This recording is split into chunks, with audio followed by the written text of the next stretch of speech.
Welcome, everybody, to the first ever episode of the AZ LAX Report. I'm your co-host, Brian Patillo, and I'm here today with Alex Garwood joining me as my other co-host. It's a beautiful morning here in Arizona as we record this on Saturday, and we are here to give you the latest and greatest lacrosse content in State 48. Alex, how are you doing today? I am doing wonderful. Thank you for asking. I'm doing great because first and foremost, this is the first episode of what is to be a staple of Arizona lacrosse, and reporting on the awesome players, coaches, and games that happen in this state. All things lacrosse. Second, I got one of those like Blackstone griddle tops for my birthday. Oh, there you go. And I cooked like a full breakfast, made homemade McGriddles. It was fantastic. That sounds delicious. I should have made it here on time, and I might have been able to have some of that breakfast there. But, That's right. That's all right. Episode 1, the slow starts. But hey, Alex, as you mentioned, it's our first episode, and we are super excited to bring this here as an outlet and a forum to recognize the players and the coaches and everything that's going on with lacrosse here in Arizona. And we started this kind of came about. We were hanging out with a bunch of other lacrosse coaches, actually sitting around drinking some whiskey. Alex is quite the whiskey connoisseur, so we had a bunch of lacrosse guys hanging out, swapping old war stories of when we were playing and coaching, and talking about growth of lacrosse in Arizona and what are some things that we can kind of do with it. And we were kind of calling back to different things we had that recognized box scores in the newspaper the next day, and you'd find your name. And I think you had something. What was it called up there? You had So a company called Wallax covered the lacrosse news in Washington for high school sports, and there was a Sunday Stroll, a kind of article put together and published featuring certain players and key matchups, stats, scores from all the games, and it was all compiled in like one weekly release that pretty much everyone in the state kind of look forward to, on the lacrosse side. And, Brian and I were talking with some other coaches, and we kind of had this, brainchild of, coming up with a podcast with a weekly release that featured, players from our state, game recaps, shout outs to, coaches and players. And, I just thought it'd be a good idea to showcase some of the lacrosse we have going on in Arizona. Yeah. I mean, there's some great lacrosse talent out here. There's some great lacrosse personalities, and hopefully we can introduce our wider audience to all of them through this. You mentioned a little about what we're trying to do with the podcast here, kind of what our goals are, and I think we've got some good feedback already on ideas we floated around, and I know there's some stuff I think we want to do. There's some things that I know we're going to do. What can you kind of expect from our podcast? So one of the main things we want to do is just kind of keep everybody updated right now on the ALL, the Arizona Lacrosse League, which will be our boys high school lacrosse out here. That may expand in the future, but we're going to be ALL centric for the start of this podcast here. And then every week we also want to give you a player interview. We want to get the chance to recognize a player and what they've done and ask them some questions about their lacrosse history, as well as a coach or another non-player will be a second interview that we try to bring for all of our episodes here. And I think for our first episodes, everyone here, we've got Nick Miller from Pinnacle High School and Pat Harbeson, the coach from Brophy Prep. So we've got 2 good interviews you're going to hear later in the show. And with that said, I think we can start getting to our rundown of where we're at in the ALL. What do you think, Alex? Yeah, I think that's a great idea, Brian. Why don't you kind of introduce the listeners to our 3-conference format? Yeah, so for new this year, and we'll continue for 3 years, the ALL is set up in a 3-conference system. So there's the Grand Canyon Conference, the Desert Conference, and the Cactus Conference. And the idea behind this was to create kind of some tiers of competition based on the historical competitiveness of the programs. And the Grand Canyon and Desert Conference are essentially our main conferences, while the Cactus Conference is really for some of these up-and-coming teams as we kind of grow the sport. Some of them are Varsity 2 programs, some of them are newer programs, and they get a chance to kind of play against themselves a bit more than the other 2 conferences. So with that said, when we get to the end of going over our scores here, we'll give you kind of the update on our standings. And then as we get closer to the playoffs, the top 11 teams from the Grand Canyon and Desert Conference will get seeded into the playoffs, and then the 12th team will be the top team from the Cactus Conference. So keep an eye on those standings as we get closer to the season. Now, we know this is the first episode, and I know we are catching up, starting basically about a week and a half, maybe almost 2 weeks of season. Right, yeah. But we'll be weekly going forward. So with that said, we want to make sure we're mentioning all our games here. So I'm going to go through, just for the audience, kind of give everyone a rundown of some of our scores, and this be a little longer than usual, but we want to make sure we touch base on everything here. So let's start out. The ALL opened up on February 6th, Tuesday night, Desert Vista versus Brophy. Brophy with the opening win by a score of 13-11. More teams in action. The next day, Brophy played again against Boulder Creek on 2-7 and scored with a game score of 10-3. On 2-9, we had the broader opening of the ALL with a lot more teams in action here. The Brophy Varsity 2 team defeated Cactus Shadows by a score of 12-2. The West Valley Lax beat Salpointe 8-5. Brophy defeated Pinnacle 13-8. And Perry defeated Desert Vista by a score of 13-6. So that was our first big night of action. Going into the next week here, 2-13. Brophy Varsity 2 defeats Higley 10-8. Oro Valley defeats Foothills 8-2. Notre Dame Prep, big matchup against Desert Vista, comes out on top by a score of 14-11.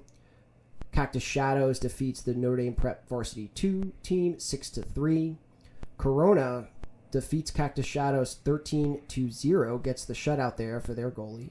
And Pinnacle and Perry have a tough matchup with Perry coming on top 6-5. Later that week on Friday, 2-16, we have Corona defeats Scottsdale High by 10-9. Arcadia defeats Oro Valley 14-9, and that was Arcadia's first game of the season. Higley beats Side Point 18-5. Desert Vista defeats Boulder Creek 5-4. That's quite a barn burner. We'll talk about that a little bit. Notre Dame Prep beats Perry 12-9, and that's the end of that. Getting into our more recent games here, Foothills defeats West Valley 8-6 on 2-17. And then our most recent week, this will get everybody kind of up to speed here. Cactus Shadows defeats Brophy Varsity 2 7-6. Desert Vista beats Oro Valley 12-5. Notre Dame Prep beats Pinnacle 10-8. Corona over Higley 6-5. West Valley over Cactus 6-5. Notre Dame Varsity 2 over Side Point 15-6. And Brophy defeats Arcadia 16-6. Our last 2 days of games here.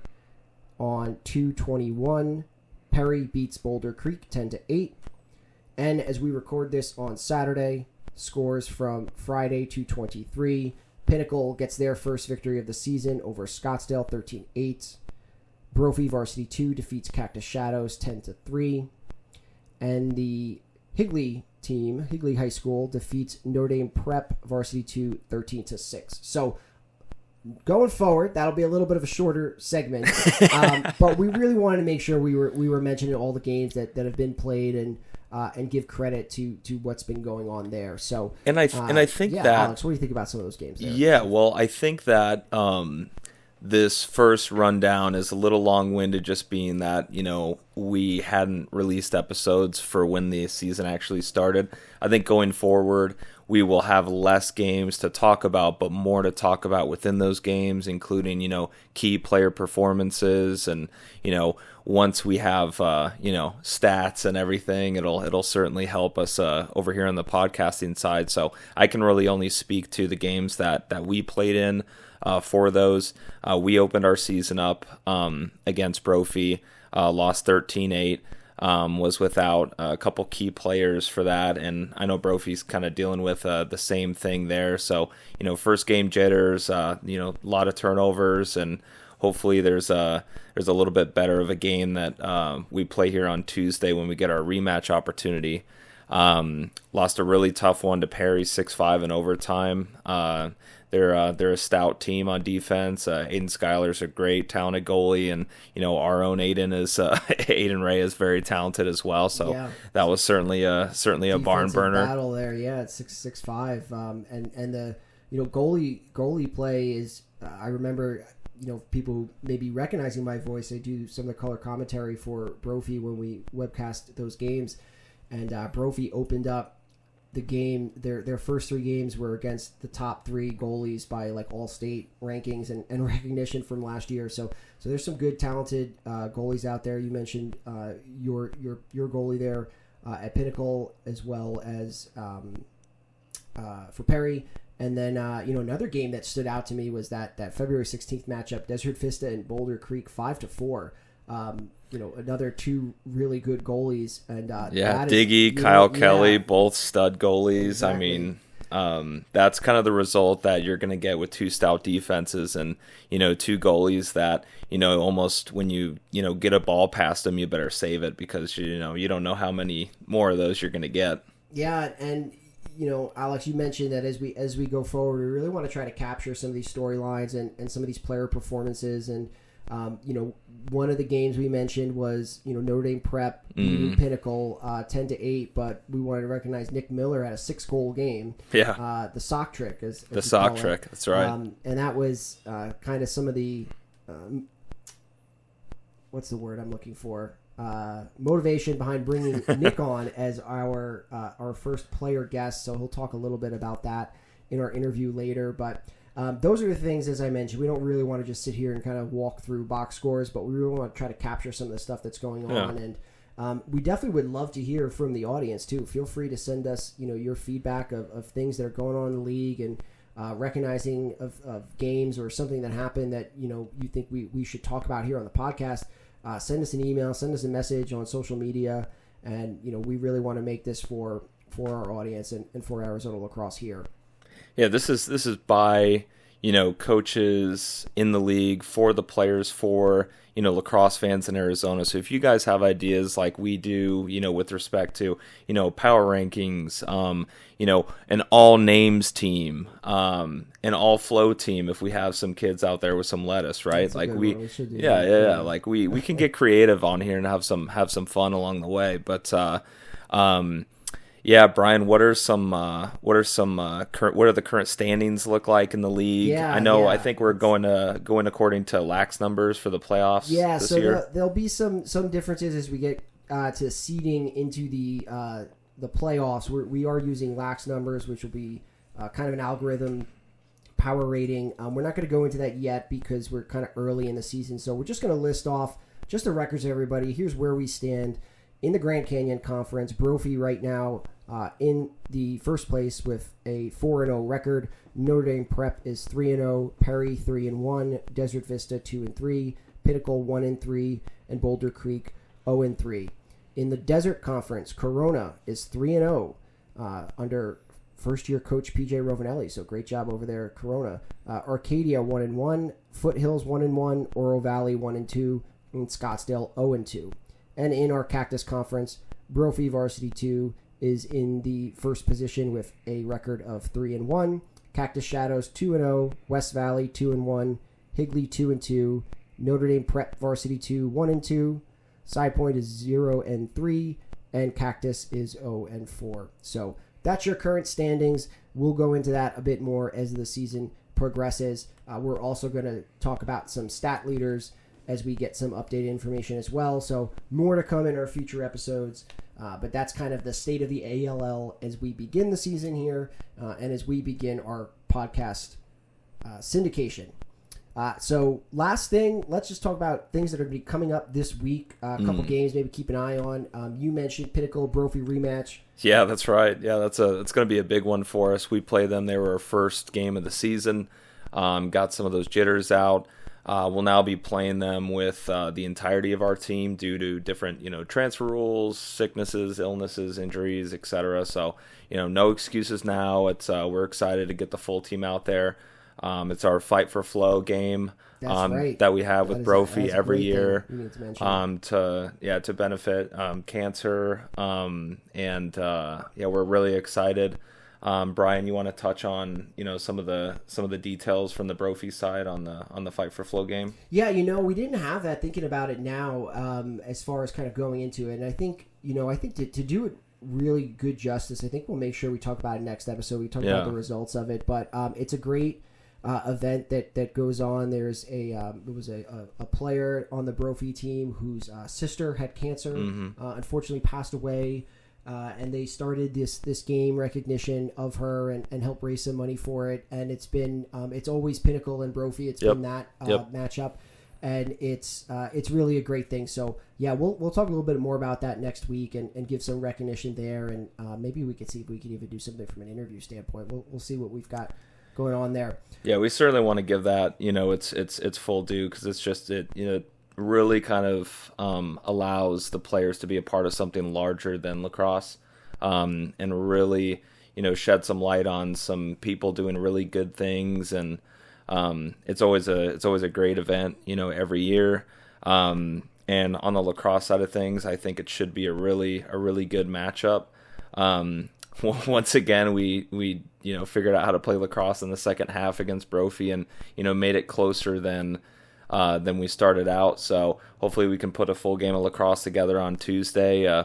Looking forward to watching Brophy's game against Mater Dei today. Putting my scout together and seeing what we can put up. See what we can do on Tuesday. Yeah, that's great. And some other games coming up that we want to talk about. Also on 2/27, Desert Vista is playing Corona.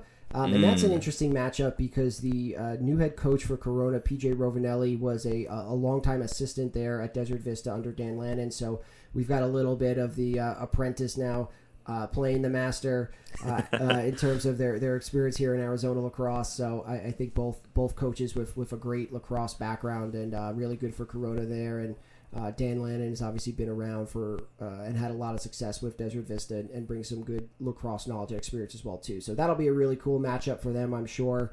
Another big Grand Canyon matchup, 2/28. Perry will be playing Notre Dame Prep. Notre Dame Prep is also undefeated, I believe, right? Was when I was just going through that? Yes, they are still undefeated as well too. So we'll see if they can keep that going in a big Grand Canyon matchup. And then we also want to give a shout out to Foothills, which is in Tucson, coming up on Friday, March 1st, Friday Night Lights playing Pinnacle up here. So we do have lacrosse, outside the valley, right? Yes, right. Yes. Tucson is, a growing area for lacrosse, and we went down to play those guys last year, ended up losing in overtime. So we're excited for the revenge game and getting to host those guys up here. It's always kind of magical, right? Playing on Friday night here in the valley. Yeah, it's great. So definitely want to give them recognition for the travel that players and coaches have to do to make that happen, those matchups, and that's great. So that's what we're looking forward to in the ALL coming up here. What about outside the ALL? Anything you're watching this week, Alex? Anything going on? Yeah, I'm probably gonna get the family together and go watch GCU take on Colorado. They play at noon today when this is being recorded in their stadium, which is just a fantastic venue to watch lacrosse on the West Coast.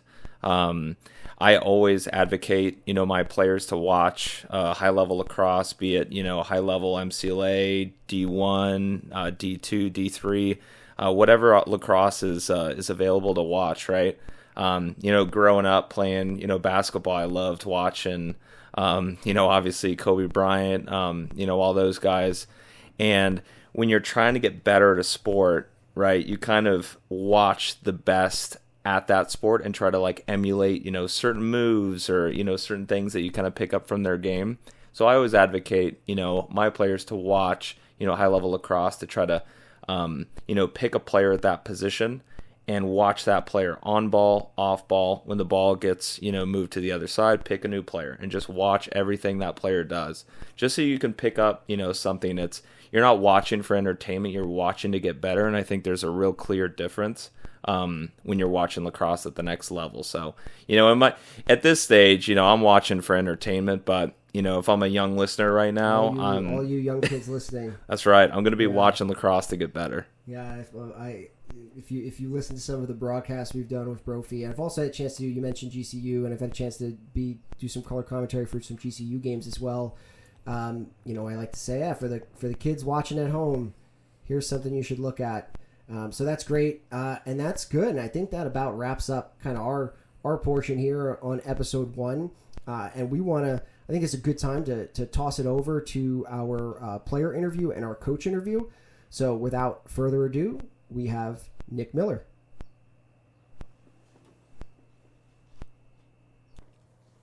We are very excited to introduce the first ever player guest in AZ LAX Report history. This senior attackman from Pinnacle High School is one of the top scoring threats in the state, currently leading his team in goals this season with 12 after compiling 26 last year. Next year, he will bring his scoring prowess to Concordia University Irvine in Southern California as a Golden Eagle. Please welcome to the show, Nick Miller. Nick, how you doing today? Good. How about you?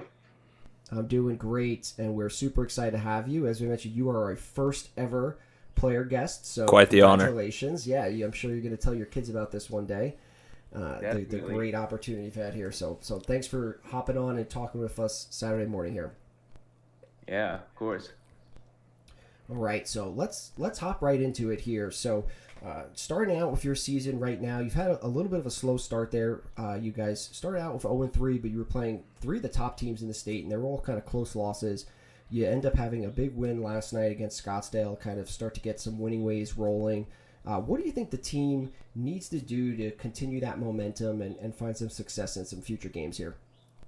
I just think we need to move the ball a little faster on offense, play that transition offense a little bit better, and then, get started earlier in those games. We've started slow the past 3 games, and if we get started early in that first 2 quarters, I think we're pretty good.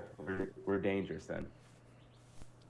Yeah, I think I saw a stat that was, like 70% of our goals are scored in like the third quarter or something. So we need to, figure out how to get it started a little bit earlier and, dig our way out of a hole. I was talking with a player after our game last night, actually, and just kind of thinking that I think our team has a mentality of we need to work harder to get ourselves out of this hole, and that's when we play our best. So if we're able to kind of capture that mentality of having to work as hard as we can at the start of the game, I think we'll be a pretty tough team to beat. Yeah, definitely. One of the reasons that we wanted you on as our first guest was a 6-goal performance, also called a sock trick, against NDP. Now we know it was we kind of came up short in that game, and I'm sure you take the win over scoring those goals. But with that said, what was going on with you that night? Were you just feeling it? Did you feel like their defensive scheme gave you more opportunities? Tell us about that 6-goal performance. We were moving really well on offense in that second half, and that kind of just was opening up a ton of lanes for me to be able to get in there and just shoot the ball. Yeah, definitely found the net when you were shooting it. That's for sure. So that's a really it's a big game and impressive. We want to make sure we were definitely get some recognition for that. So I mean, I've seen some of your games and do some of the broadcasts. And you definitely got a good shot and as I mentioned, a good scoring prowess. So congrats on that game, and hopefully it seems like you're keeping it up. I think right now I was looking at our stats for the regular season. And disclaimer, we're working to make sure these are up to date, but I believe you're second in the league right now in terms of goals scored with your 12. Josh Busey from Brophy is 13, so you're right on his heels. So great job right now, and I'm sure you'll continue to put the ball in the back of the net. Yeah. So I'm going to kind of change a little bit from our question here, but I just want to hear a little bit about how you kind of got started in lacrosse. So, how did you start playing? How did you kind of, find your way to playing attack? Just tell us a little bit about how the lacrosse journey started with you. So my mom was on Facebook one day, saw an ad for a lacrosse clinic, and it was just kind of in between, like, sport seasons for me. So I just signed up to go to it, and then I fell in love. I loved it a lot, and that's kind of how I started playing. And then when I got onto a team, I started playing pole, so I was a D pole, and then eventually I ended up playing box lacrosse, scored my first goal, and then I fell in love with scoring, so I switched to attack, and then it's been history from there. Feeling. Yeah, that's why. So, and when was that? What year did you start playing? How old were you? I think it was 6th grade. Okay. All right. Nice. So all those years of playing, you mentioned kind of playing box lacrosse, some different positions. Obviously, you've gone through your high school season, played some club balls. Yeah. What's your favorite lacrosse-related memory? Favorite lacrosse-related that would have to be nationals for box lacrosse. Right before the game and after that game, it was just like the energy was unreal. It was one of the craziest games we've ever played, and like just good team play won us that game. Where was it? California, I think San Diego. Oh, nice. Yeah. Yeah. Tell us a little more about that. So who were you playing against? Denver Elite. And we had lost to them earlier in that tournament. And then we got a chance to play them again for the championship at Nationals. And then right out of the gate, we fired out, put a couple in the back of the net. And we were playing good, hard defense, riding really good. And it just allowed us to win that game. Yeah, that and you mentioned playing box lacrosse. Would you credit that for some of your ability you've been able to kind of bring to the field? We know you're a big body player and you use your body well down there on attack. Is that something that playing box lacrosse helped with? Oh, most definitely. It teaches you how to like protect your stick, finish inside, and make those feeds. Definitely. Nick, we're going to pivot back to field here for a moment. So you recently committed to Concordia Irvine next year. Tell us about that process. What other schools did you look at? And, why'd you end up picking CUI? I had a few different offers, and I was kind of looking around. Some were easy to get rid of right off the bat, but I ended up landing on Concordia because I really just I believed in that team when I went there. And I watched their practice, kind of saw the atmosphere that they were building there. I knew that place was going to be something special. They're a first year D2 this time. They came from MCLA, and they're doing pretty well this year, which is good to see. But Yeah, go ahead. Oh yeah, no, I'm excited to see what they're going to come with this season. Yeah, and this is their first year at D2? Yeah.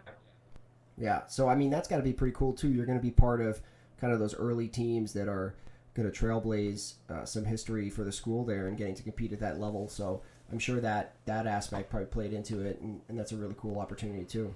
Yeah, I know that was a big factor too. It's something that you get to build off of and be a part of, which is really cool. What can you tell me about the school outside of lacrosse that really kind of helped solidify your decision to go there? Well, it's in California and it's really close to a beach. That helps. That's nice.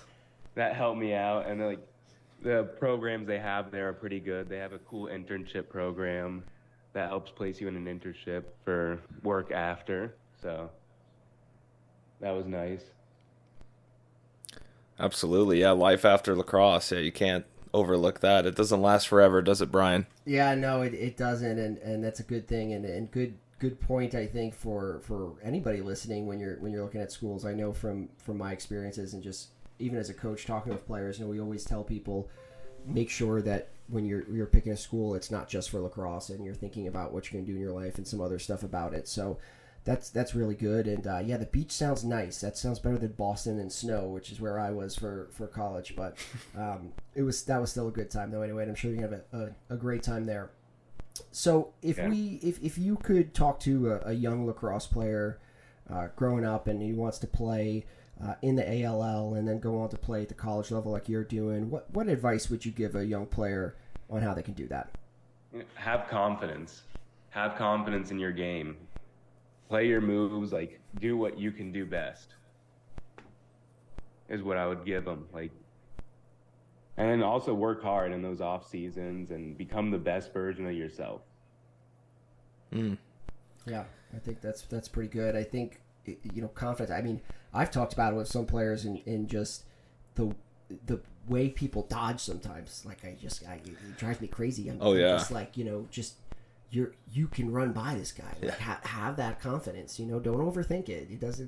It's not too hard. So I think that's good advice for some kids for sure. And I'm sure there'll be somebody. Hopefully, there's somebody listening that's gonna think, I can't wait to get to Pinnacle High School and try and put 7 goals in a game up and outscore Nick Miller's scoring number there. So, absolutely.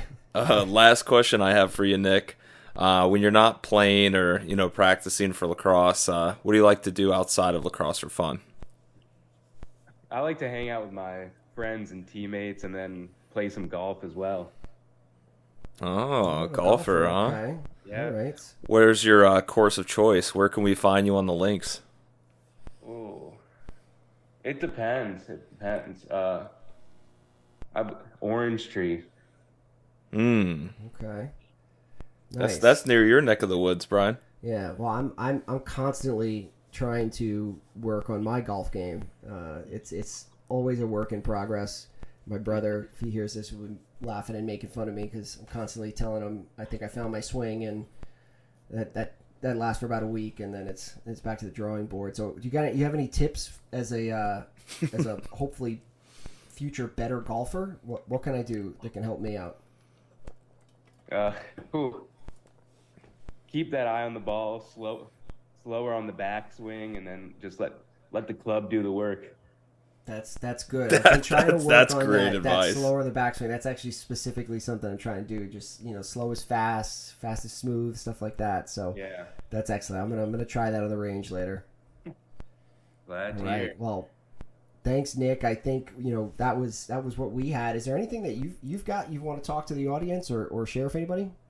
Any shout outs you need to give? No. Oh. I don't got anything. Putting you on the spot there. Can't make it too easy for you. Yeah. You know what? Have a great rest of the season for everybody, and be ready. Right. Yeah, there we go. I like it. Some words of encouragement and the competitive spirit that we like to see in players out here. So thanks for joining us, and we're looking forward to getting this episode out there, and we hope that you enjoy listening to it and get to share it with your friends and family. And as we said, you're our number one, our first one. So that's right. Nobody can take that away. Great. All right. Thank you, Nick. Thanks, Nick. Day. Yeah. Have a great night. All right. Take care. All right, our next guest will be our first coach interview for the AZ LAX Report. The current coach of Brophy College Prep, Pat Harbeson, is an Annapolis, Maryland native who played at Powerhouse DeMatha High School. He continued his stellar lacrosse career at the University of Virginia, where he helped the Cavaliers win the NCAA Division I championship in 2011. Pat continued his playing career in the MLL and later the PLL, officially retiring as a player in 2023. An experienced coach at multiple levels, his current Brophy run consists of a 59-12 record in his 4th season, with 9 of those losses coming from out-of-state competition. The Broncos are looking to defend their back-to-back state championships this season. Welcome to the program, Pat Harbeson. Awesome, man. Thanks for having me, guys. I think this is awesome. I think it's huge for Arizona lacrosse, shedding a spotlight on the great athletes that we have in the state and the great programs, and pumped to be one of the first people on the podcast. Yeah, one of the first. You are the first. Wow, so okay. There you go. Congratulations. A lot of pressure now. That we can add that to your bio. That's right. It's from on. now on. Yeah, there you go. All right. But seriously, we are super excited to have you, and I think our listeners are going to really enjoy hearing you talk about kind of your experience and some of the coaching stuff. So let's jump right into ALL and your program there at Brophy. And currently right now you've got a record of 4-0 in league play, as well as a 2-0 record on the road in Vegas. What can you tell us about how your team has started the season and what's been the important things you've been looking for? Yeah. to be honest, I, I have a lot of high hopes coming in this season. We have a tremendous senior class, led by a lot of great players such as Noah Burdick, Connor Rassis, Charlie McGinnis, Eric Wolfson, and Laird Miller. Billy Eastep is back after a year of injuries, and it's a special group to coach. It's a special group not just because they're talented, but because of the investment that they've put in. And as you mentioned, like right now, I think I honestly don't even remember our record. Maybe we're 5-0, 6-0 maybe. But the reality is we haven't really played to our potential. We've been without Laird Miller and Billy Eastep and Matthew Lightman with some injuries the past couple of weeks. And, I think just talking about our offense, like our offense is, flying on cylinders when Laird Miller and Eric Wolfson are, on the field together. And we've yet to see that. Laird's been out with some injuries and Eric missed the game as well. So we've been kind of battling that injury bug. And, I think it's affected kind of just our flow and, chemistry a little bit, on offense. But,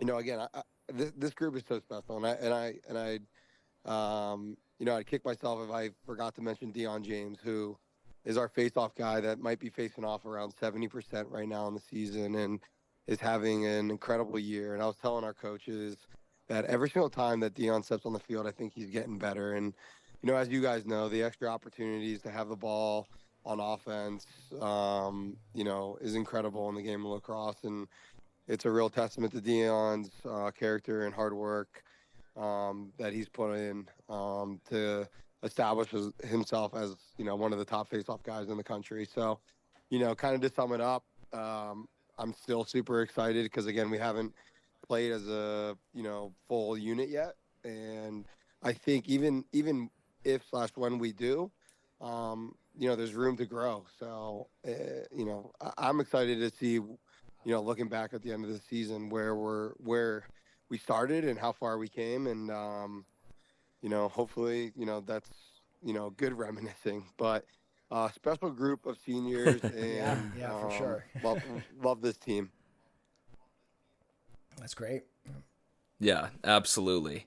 How important would you say your out-of-state schedule is, and, what value, does it bring your team?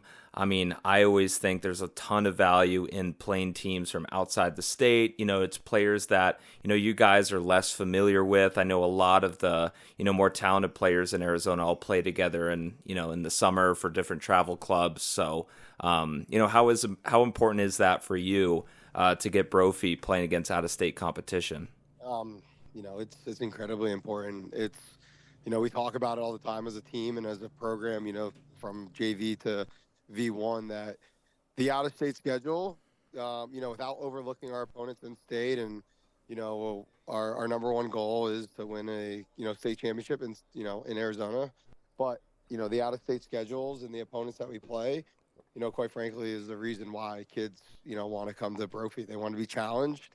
They want to, push themselves, and they want to play against the best. And, there's tremendous athletes in lacrosse teams in Arizona, but, I think everyone gets a little excited to go play teams like Mater Dei that we're playing, tomorrow, or De La Salle or Loyola, Dallas Jesuit, and so forth. So it's incredibly important. It's, again, kind of a staple in our program. And, if you look at, the length of our season, all those out-of-state games are put on our schedule to help prepare us to make a run come April and May for an opportunity to compete in, hopefully the last game of the season. So, last year we started off slow and we lost to some great opponents in-state and out-state.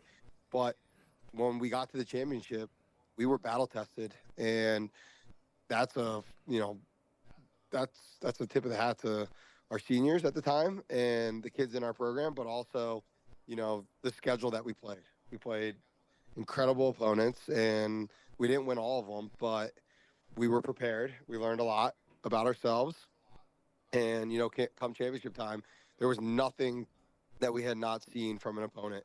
So we were ultimately ready. And again, that's kind of where we're at as a program, that we need and we have to have these out-of-state, games to prepare us for, like I said, a run at the end of the season. But also, I'm not afraid to, put it out there that we want to be the best team in the West. That's our goal. Our goal is at the end of the season that, obviously to win a championship, but to, hopefully be up there on Inside Lacrosse or USA Lacrosse and have recognition. So that's important for us. And, it's hard to tell our boys because I don't want to put a lot of pressure on them, but I think they know that in order for that to happen, we have to win games. We have to win some big ball games against some great teams. So, to sum it up, like, these out-of-state games are incredible. They're important for us, and they get us better. Absolutely. And, tip of the cap to those seniors kind of leading those, underclassmen in those big games, right? You got a big game tomorrow against Mater Dei. What are your thoughts on that upcoming matchup? Oh, man, they're a great team. They have some fantastic coaches, some great players, two of them that are, from Arizona, I'll say, that transferred out there. It's going to be a tough game, and it's really going to come down to the more disciplined team, the team that, doesn't let all the excitement and emotions of the game get to the better of them. And then also, what team makes more plays. Both talented teams. And, again, I think both well coached, but at the end of the day, in this sport and in big games, you got to make big plays. So, I'm hoping that we come victorious. They're out here. We trade off games every single year. They've got the better of us for the past couple of years. And, I'm hoping that tomorrow's, turnout is different, obviously. Yeah. I think we're all excited for that too, and I'm going to get the chance to broadcast with APN Video there against that team. So that's really good. And I believe, correct me if I'm wrong, but Mater is going to play you guys at Pinnacle, I think, also, right? Or is it not? No, we're playing De La Salle. De La Salle. Okay, all right. Sorry about that. We'll cut that out. Leave in it, post, man. but not really. But it's our first episode. Leave it. Leave it. Yeah, give some good spot at the Pinnacle. That's also going to play, a tough out-of-state schedule with De La Salle and some other good opponents. They might be playing Spire Academy as well. That we got Spire, Issaquah out of Washington, Tahoma out of Washington. So we've kind of got some out-of-state scheduled games here this spring. We're all really excited for. Yeah, and it helps just grow the league overall when you could bring these teams in and play and get that competition where they're like, hey, let's come down. We're going to play this team. We're going to play that team. And you kind of build up that concept of Arizona lacrosse we've been talking about. So that's great. Helps when we got some good weather down here. No doubt. Yeah, that's for sure. You hear me talk about that on the broadcast all the time. It's a beautiful night for lacrosse. Yeah. So let's take a step back from Brophy for a second here and talk a little bit about your playing career. And just kind of, if you can kind of summarize for us, how did you find the sport of lacrosse when you were growing up, and maybe walk us through how you ultimately ended up at UVA? Sure. It goes back to 2001 when my family moved to Virginia at the time. Actually, we only spent a year in Virginia. My dad is in the military, so we moved around a lot, and we did a year in Virginia, and all I wanted to do was play football. I don't know if it was from watching Remember the Titans at the time or, being a Washington, Redskins / Commanders fan and wanting to just go out there and play football. But my dad and my mom, at the time were like, hey, we won't put you in football, but there's this really cool sport called lacrosse, and I knew nothing about it. My dad kind of lied a little bit. He was like, yeah, it's just like football. You got to hit kids. It's physical. And when he said you got to hit kids, I was like, I'm in. He showed me the gear. I was like, I got to wear a helmet. And there's some pictures out there that my parents have of my brother and I the first day that we got our gear, like lining up in 3-point stances and thinking it was actually like football. But, I vividly remember. We might have to find one of these for our podcast here. Yeah, we'll see. There's somewhere in the vault. But we'll do some I research. vividly remember going to the first practice and showing up in a Mark Brunell Jacksonville Jaguars football jersey. Mark Because again, I thought it was like football, so I wore a football jersey to lacrosse practice with my shoulder pads and helmet, and immediately I was like, "This is not football," and getting made fun of a little bit, but that's how I kind of got into the sport, and really like what gravitated me towards it was, I guess the tenacity of it, but just really like the sport is incredibly inclusive. Like you could be the fastest kid, the slowest kid, the tallest, it doesn't really matter. There's a place for people on the field, and as long as you're naturally work hard and are good at something. And I gravitated because I just loved ground balls, and I loved picking up the ball. I loved the feeling of kind of owning that and dominating it. And when I moved to Annapolis, Maryland, then the following year, my 5th or 6th grade coach, he really just instilled a ton of values in me that I still use today. But the ground ball piece of the game has always been my favorite piece, and just knowing that the small parts of the game like really matter in terms of the success and longevity of a team. So found success in ground balls win games. and that was the quote, man. He said ground balls are like blood. If you don't have them, you can't live. And they're on my office wall. I still have that quote, and really for me it just means the little things in life are incredibly important. Hold on real quick, guys. The modern day coaches are here. I'm gonna put you guys on mute. They're doing a podcast. Oh man, all right, we're gonna cut this one out here. Let's go on the podcast. Anyway, all right, what do you got for us next year? Yeah, man. Modern day, I was just hanging out with their coaches. Their coaches came through, but sorry about that. But oh no, you're good. You're good. Yeah, Don't worry. Yeah, we were riffing over here. Yeah, we're good. We're good. We're gonna chop it up good. Are you ready now for our next one? Yeah. Well, I mean, I don't know if you want me to finish. I just got to like how I started playing the sport, but all good. Yes. Yeah.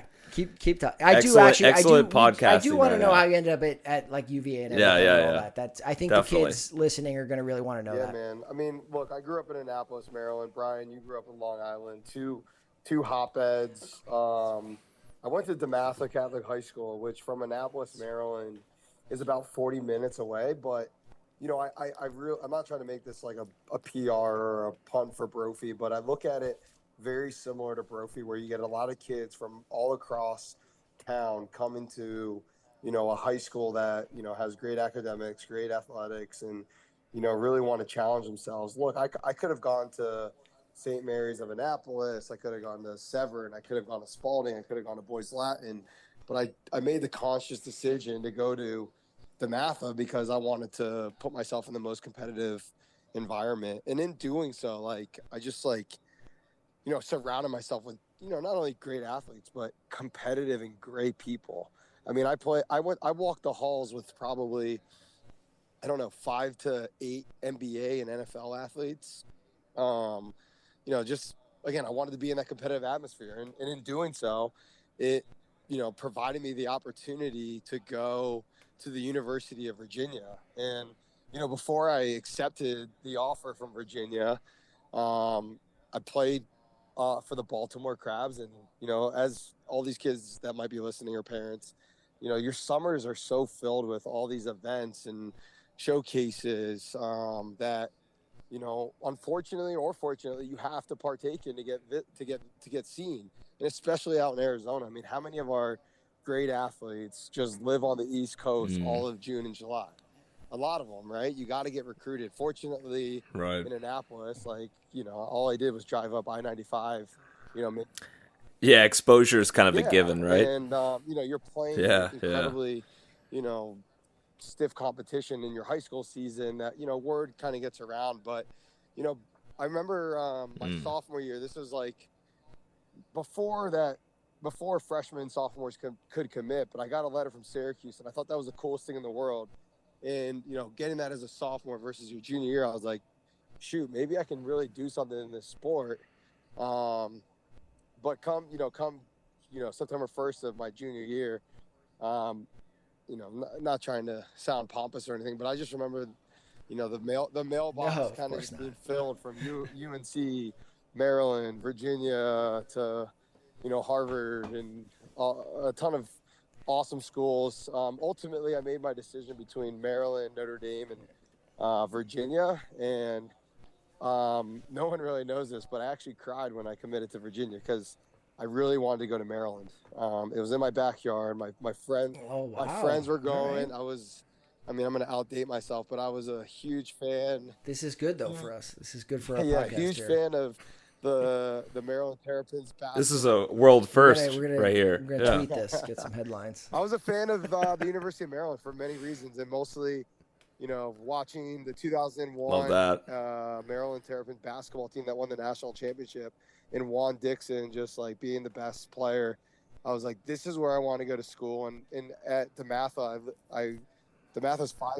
We had Vernon Davis playing football too, who's a stud. Darius Hayward Bay. I remember watching him. Like, I could just see myself doing that and going to school. But, again, what I try to teach all these kids or preach is like, if you're going to just be in a comfort zone, you're probably not going to grow or become a better person. And I knew Virginia was going to be the hardest decision. I knew it was going to be hard academically. I knew it was going to be such a challenge to play on the field, with numerous of All-Americans going there every year, and that really scared me.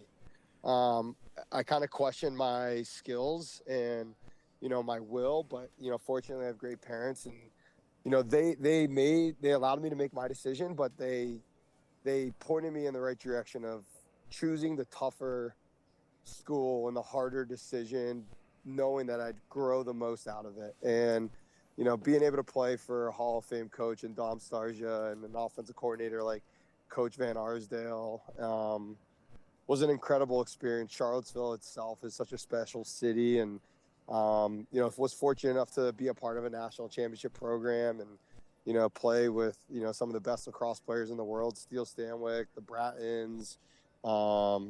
It was an incredible experience that I wouldn't trade, or decide to go anywhere else. So that's how I got to Virginia.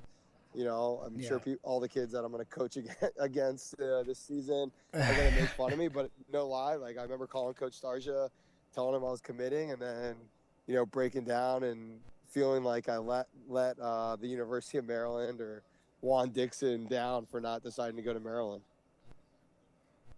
Yeah, well, I think it sounds like it worked out for you, and that's actually a great story. That's exactly this type of stuff we want to kind of capture in this forum of what we want to do, and just get the chance for everybody to kind of understand. They see Pat Harbeson, they read about him, they don't really hear all that story behind it, and just knowing that, like, wow, I really want to go to this school so bad, and that was really what. Yeah, it's like behind the scenes, it's context, it's so good, and obviously you had great success there and great team success in those times there. And we crossed paths. I mean, I graduated 2011, so it was, I played against the Brattons, for example, on Long Island. So it's interesting to see how all these players kind of, lacrosse world's a small world. We always talk about that. Yep. And you certainly embodied it there. So I'm gonna jump in for. I'm gonna put you on the spot here. I'm gonna give you 30 seconds. Let's say you have a younger player in front of you and they want to play for Brophy, or they want to really have success in lacrosse or whatever. What would you tell them to do? What are you looking for in that player? How can they be a top level player as they get older? What advice would you give them? Man, that's a loaded question, and I don't know if I can answer in 30 seconds. I know, that's why I'm going to give you 30 seconds. He's in front of you. The little kid's shaking your hand. You're asking for your autograph. And you're gonna tell him something. Well, I would say you got to have the best stick. All right, 45. You got to have the best stick, especially out here in Arizona. I'll be honest. I've coached a lot of great kids out here in Arizona. There's been a lot of kids that have gone off to play in college. There's a lot of kids that are current seniors that'll go off and play in college. But, if you want to be a great player, you got to have a great stick. I don't care if you're the most athletic or not, but having a great stick, you will find your way on the field. The second thing I would say is, and this is, just my part of it, is if you could pick up a ground ball and have a good stick, you'll find a way on the field. Anyone that's a ground ball maniac will find their way on the field. You look at a kid like Noah Burdick, who I've coached probably since he was in 5th or 6th grade. The first thing I noticed about Noah was that he picked up every ground ball. And this is, rec lacrosse. But, he's an undersized kid, and he's a good athlete, but, he has a relentless motor, and he has a knack for the ball. And I think that has allowed him to the opportunity to go off and play in college. I think coaches see that, and has made it possible for him to commit to Hofstra. So I would say have the best stick, spend a lot of time on the wall, and good things will happen. Yeah, I'll say it's great advice. And I've brought this up at broadcast with Noah. He's reminded me, I'm going to give a shout out to a kid I played with when I was an athlete, Anthony Ainello. He reminds me shout exactly out of this Anthony guy. Ainello. No, I'm going to have to send this to him because nobody knows who Anthony Ainello is who's listening right now.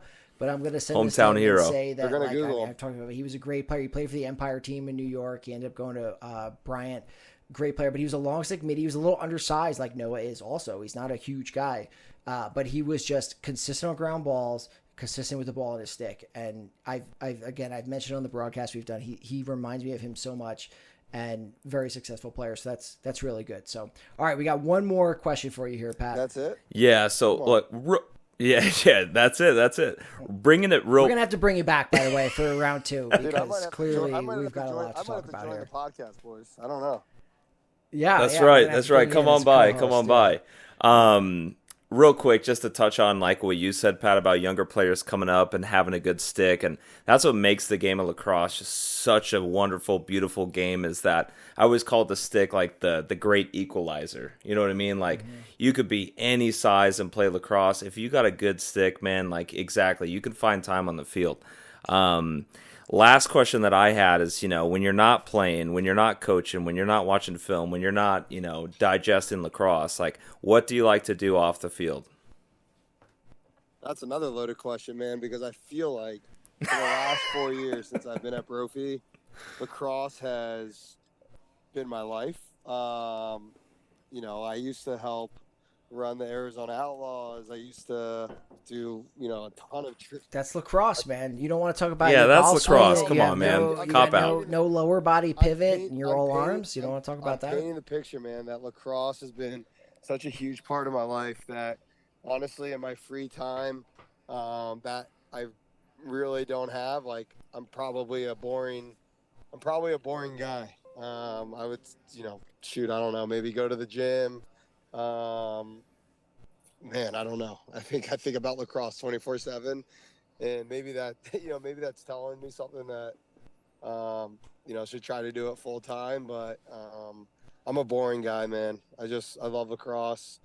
Always trying to find new stuff to implement into our programs. So I don't know. I'm boring. Brian, you and I hang out a bunch, so maybe just hang out with. I know. That's what I was going to say. I watch you golf sometimes, and you could work on your golf swing a little bit more. Maybe that's probably better. I should probably. Yeah, I'm not. Not that I should say anything myself, but I've been out there. But hey, listen, we really appreciate your time, and this was honestly amazing. And it went even longer than we thought it was. But honestly, this is really good, and I think everybody who's going to listen at home is going to really appreciate hearing your thoughts already. And we will for sure bring you back because we didn't even touch really on your professional lacrosse career. So first repeat guest. So gotta be.